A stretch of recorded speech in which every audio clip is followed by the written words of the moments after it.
Welcome back at WNST, Towson, Baltimore, and Baltimore positive. We don't play the Colts much. We used to have all these bad vibes, but we've moved past all that. We have wise conversations now, brought to you by our friends at Wise Markets. We're doing a lot of things with Wise for School. We'll be telling you more about that with Rob Santoni, as well as the House of Ruth this week, rounding up this month, which is pretty important. Bob Kravitz has been doing things out in Indianapolis, covering that Peyton Manning guy and that interesting Jim Irsay cat and the Dungy era.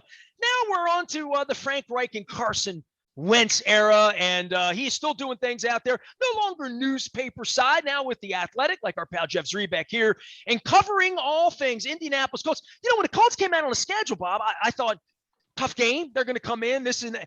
But boy, a month of the NFL schedule changes a lot of perception, doesn't it? It really does. I mean, they look like a team. Look, we knew the early portion of the schedule was going to be a bear. They have faced or will face 5 straight teams that won 10 games or more last year. So, it does not surprise me that they're off to a fairly slow start. But look, we were at DEFCON 1 around here in terms of panic when they got to 0-3. Once they beat Miami, I think things have settled down. But I think if they get rolled by Lamar on Monday night, I think people are going to go back into freak out mode, and that's not a good thing. But this team, look, Carson Wentz missed virtually all of training camp. They have been totally rolled beset by injuries. What's his name? Eric Fisher, the left tackle, is playing only his second game after missing months with an Achilles tear and surgery. So they're a team that I think is going to be on a roll by November and December, if and when they get healthy. But right now, no Quentin Nelson, no Braden Smith. They're missing, 2/5 of their starting offensive line. Carson is not completely comfortable in this offense yet. We saw some signs against Miami. But yeah, this is not the team that I think they can be in a couple of months once they get back to decent health.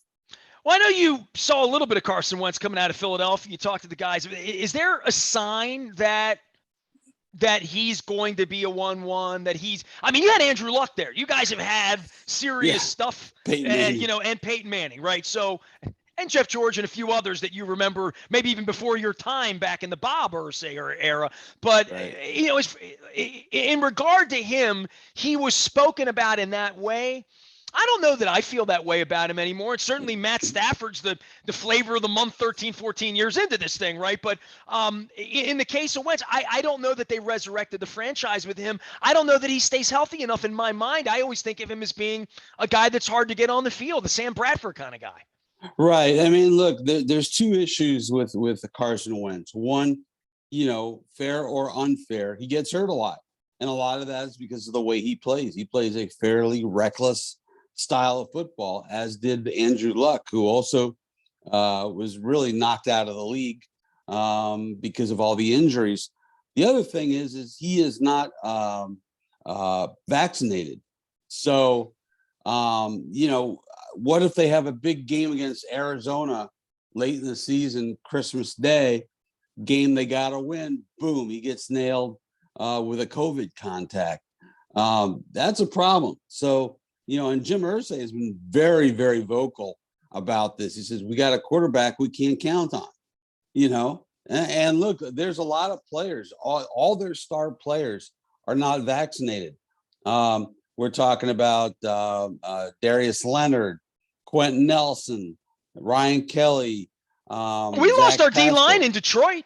Friday before the game, we popped the test. 4 guys are gone. Nobody's on the – they won because they got a kicker who kicks like Gus the Kicking Mule. You know what I mean? Literally. Right. Yeah, he's pretty good. Yeah, so there's a lot of issues with Carson. One thing in his favor, last year at this point, he had thrown 7 picks. This year he has thrown 1, and it was totally not his fault. So – he's playing a more careful football, not in terms of taking hits. He's taken plenty of those, but he's being more careful with the football. So you see some growth there.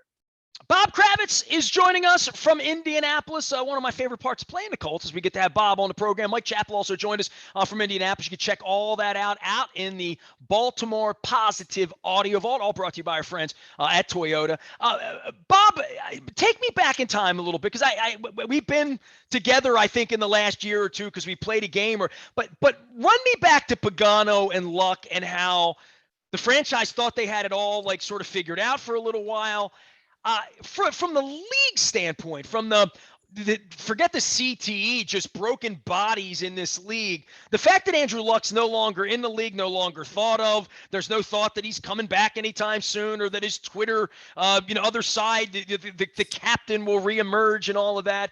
But No. it does feel weird that Stafford's playing, Brady's playing. I mean, Roethlisberger's not playing well. But I think about that generation, and he was the next generation of all of this.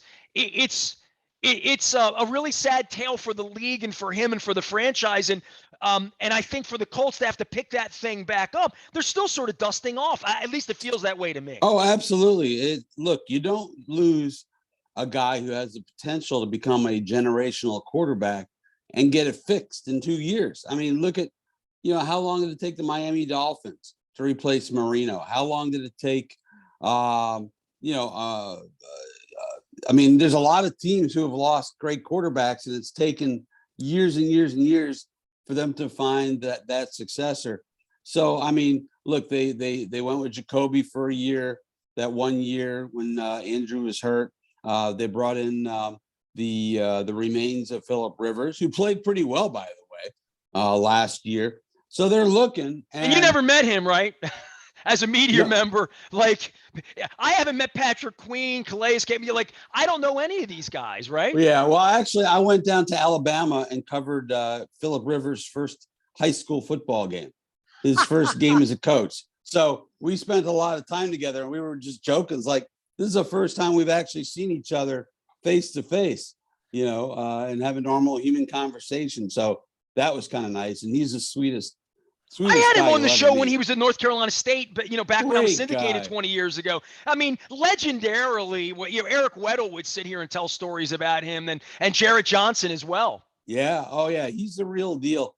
But the Colts are still trying to pick up the pieces. And look, not everybody finds happiness through the same things. I think most of us would love. We don't all define happiness the same way. And I think that Andrew defines happiness in a different way than most of us would. Most of us would give our left leg to become a millionaire quarterback in the NFL. But I don't think that's what makes him happy. And certainly he did not like the person he had become, both emotionally and physically, with all the injuries. And look, I don't think he's ever coming back. I think he's perfectly satisfied doing what he's doing now. I could be wrong, but, Andrew's a different guy. He's just a different guy. He's got different interests. He's got plenty of money to live on, and he was just tired of being in pain. And I don't blame him. Bobby, it's interesting you'd say that, because Joe Flacco's up holding the clipboard in Philadelphia with $200 million in the bank to be a backup. I don't know where else a guy like that would want to be a backup. And Roethlisberger's trying to figure it out with his hip issue in Pittsburgh, and what makes guys do what they do. But I want to move to Peyton Manning, a guy you know real well. Mm-hmm. There was a picture that circulated the other day. I had Stokely on last week, another guy we share, who shares rings in both cities. And I love Brandon, and he and Peyton are best friends and like all that. And we had at it about the Manning cast and whatnot. But after the game, the Ravens.com shared this picture of Harbaugh and Peyton, like at the bus. They had like a little moment. Peyton was at the game, lives in Denver, right? And I saw Peyton, and my back hurts today. I was out in the Midwest, out in your part of the world, chasing the Rolling Stones in Omaha, and I wrenched my back. So Dr. Steve Elliott from Elliott Chiropractic fixing me. My back hurts like hell. My hip hurts like hell right now. I'm standing. Like, literally, I've been on ice all day, and I know what pain. It sucks. You're 53. I saw Peyton Manning, and he has this tilt to him. You know what I'm saying? And I saw him with John, and I thought, I wonder if it's worth it for him. You know what I mean? Like, I see all the neck fusion, all that he went through to come back, to go out there and win another Super Bowl in Denver. He didn't get hit a whole lot at the end. But I look at him and I think to myself, there is the other side of the Andrew Luck thing. Made it all the way through, won the championships, going to the Hall of Everything, got all the commercials, got all of that. And I have a feeling Peyton Manning wakes up in pain every day. I just from where I sit, it looks to me like Andrew Luck saw that. Yeah, that's entirely possible. Look, Peyton and we both had. I had 3 neck surgeries as well. Okay, and I played golf yesterday, and I've been on ice for 2 hours. Why'd you do that? Why did you go play? Do you love golf that much? Is it that important? I do. As a matter of fact, I suck at it, but I do. All right. But I'm not playing hockey anymore. It's not like I'm completely crazy. Dude, I did a whole thing on pickleball here last week with my CDO, Mike Rosenfeld. Maybe I'll start that. Yeah, it's table tennis and tennis, but for old people, I sort of like bridge, but with a racket. I don't know. I mean, I'm getting old and I'm trying to pick up, competitive things Sports. Myself. Yeah. But look, I think Andrew, more than anything, did not like the person that he had become. I think he was just emotionally distraught as he went through all of these things.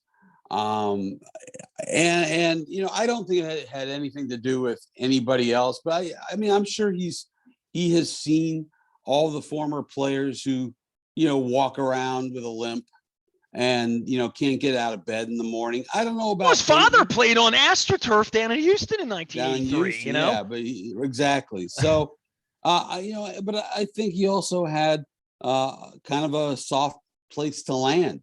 He had plenty of money. He's incredibly intelligent. He's happily married. He's got a fairly young child. So I think he looked at all those things and said, what the hell am I doing? I mean, I'm getting the poor guy was pissing blood after he got hit in the kidney, by I think it was Danny Trevathan of the Broncos at the time. And that runs a chill through everybody that just heard you say that, right? Like everybody that heard you say that said, would you get up tomorrow and do this again for money or for glory or for whatever? It's a different kind of gig. It wasn't worth it to him. It just wasn't worth it to him. It's funny. We were talking about this coming back from one of our recent trips. We were asking ourselves, should we have seen signs? Should we have seen this coming? And I always thought that Andrew would be a guy who would retire a little bit early, that he wouldn't hold on like a Brett Favre or Peyton or whoever. But I would be lying to you if I said, yeah, I could see him retiring at the age of whatever it was, 28, 29, whatever he was. I never saw it coming because he loves football. But he didn't want it to define him. And at this point, the injuries were so overwhelming that he just felt like it wasn't worth it to his body, or I think more importantly, to his mind. Bob Kravitz is here. He is out in Indianapolis. You can follow him on Twitter, and certainly, for the games and where it is, the Lamar Jackson thing has become quite the show, right? Not just for the other team, but for anybody in football to watch him on any given play. Monday Night Football in Lamar, even if the game's a blowout, you kind of stay with it because it's just been a show. I don't know if they're really going to win, but he is great fun. And I'm oops, I lost you there for a second. Right. What's going to be interesting is that you got to think that Darius Leonard is going to be used as a spy. And Darius Leonard is playing on a bad ankle, and he's not moving. I don't think he's at 70% right now.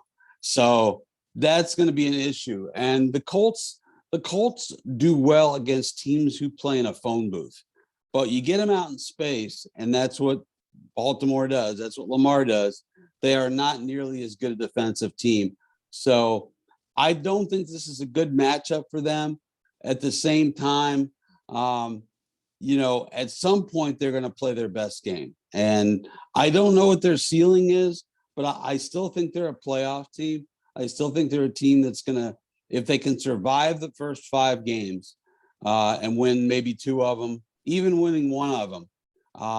I think they're going to get rolling in November because, again, you go back to 2008, Peyton Manning missed all of training camp. Came in, he was terrible. Colts started the season 3-4. We thought Peyton's done. They figured him out, yada, yada, yada. He won 9 in a row, won the MVP. Okay. I just think that when you look at Carson Wentz, he missed almost all of training camp, and it's a brand new team. That's an issue. And I just think people need to be patient. And, as a columnist, we love to foam at the mouth and say this guy's no good. But I really, in an effort to be fair-minded, I just think it's going to take him a couple of games to really find his groove again.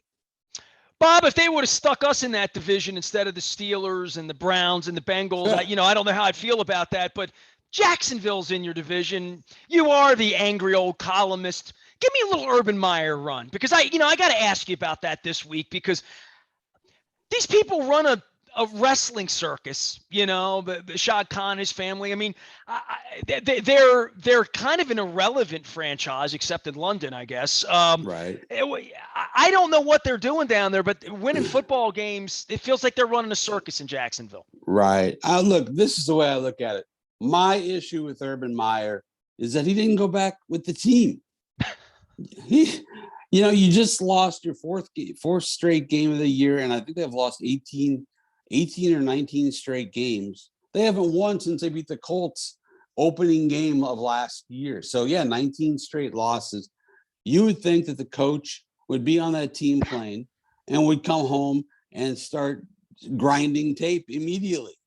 That's what coaches do, or good coaches do. Now, the thing with that's even what bad coaches do. Right.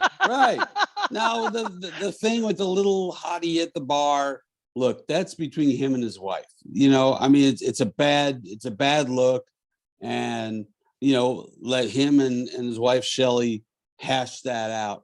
But what bothers me more, is the fact that he didn't go home with his team. I mean, that's nuts. I mean, Larry Eustace, remember him at Iowa State? He used to stay behind because he had a drinking problem, and he liked partying in the college cities, and he wouldn't go back with his team when he was at Iowa State, or he would drive. Well, you live in Iowa State. I mean, you go anywhere, it's a better time. Oh, yeah, exactly. Well, Bob, from a prediction standpoint, when it comes to this, you've already said, you don't think the Colts are up to this. Where do you think the Ravens are? I mean, you talk about your injuries, and look, I think Nelson's a big deal, but Ronnie Stanley's a big deal. We lost 3 running backs around here. We lost Marcus Peters. They're trying to get the wide receiver they drafted first onto the field this week. This has been as good a job from Harbaugh's standpoint, but this is weird. 3 out of 4 on the road. Now we're home for 5 weeks. We don't play a road game till the middle of November, man. That's crazy. I mean, I don't know what to make of Baltimore because, look, you beat Kansas City, correct? Correct. Okay. And barely beat a really bad Detroit Lions team. So I think, except for a couple of really elite teams, everybody's kind of in the same boat where they're just sort of looking for their identity more than anything else. So I think Lamar is going to have a game. I think the Colts are going to have a very difficult time stopping them. I would pick Baltimore to win this game, but do I trust Baltimore the way I trust some other teams? No, because and then didn't you lose a game that you weren't supposed to lose? Oh yeah, the Raiders. We had a lead with 33 seconds left. Right, yeah. The Raiders game. I watched that game. So look, I don't think I think Baltimore is capable of being elite at some point, but you've had all those injuries. And I think they'll beat the Colts, but I don't know if they're up there. I realize they beat Kansas City, but in the end, Kansas City's going to be there. Buffalo's going to be there. Chargers might be there before it's all Chargers might be there. I love Justin Herbert. So it'll be interesting. I just don't see them. I don't see them having any answer for Lamar Jackson. I don't think a lot of people do. I love it when people from Indianapolis come on and just seed victory to Baltimore. It's Colts at Baltimore. Man, that used to mean something. Jimmy Irsay ever going to put that rock and roll gear out for everybody to see? I mean, all that stuff. Yeah, I know he's talked a long time about it. He Where's did. all He this did stuff? last week. He did last week. We 2 weeks ago. We were in Nashville, and at the team hotel, he put out the Jim Irsay collection with the scroll from On the Road, Jack Kerouac, the Ringo Starr Drum set, right? all the guitars. It was kind of like a preview of the museum that he wants to build in Indianapolis. And it was really cool. Kenny Wayne Shepherd was there. Love Kenny Wayne. Mike Mills from REM, sure. From REM was there.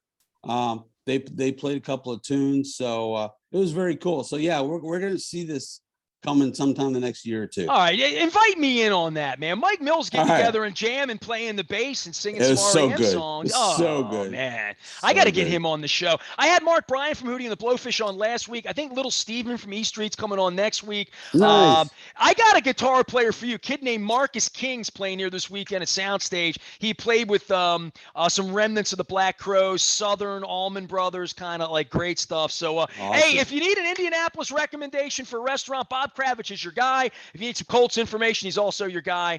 And it's always good to catch up with you, man. I'm sorry we're not traveling and doing things the way we used to do, but maybe I'll get to the combine in Indy for old time's sake sometime. All right? Yeah, it may be the last combine in Indianapolis, but we'll see. Well, I just hope global warming arrives when I get there, because I think the coldest nights of my life I've spent in the combine in Indianapolis. Yeah, just go to Prime 47. It's warm. It's just walking, getting there when you get the icicles on your eyelids like Jack Nicholson in The Shining. Bob Kravitz is in Indianapolis. He's been there a long time covering the Colts. Go find him out on Twitter. Appreciate you, Bob. Find him at The Athletic as well. There he goes. You can find me anytime, anywhere out at BaltimorePositive.com. WNST AM 1570 and the Maryland Crab Cake Tour coming to Mothers this week. We're going to be bringing it back over to Coco's with the mayor as soon as we get through this COVID thing. We are WNST AM 1570 Towson, Baltimore, and we never stop talking Baltimore positive.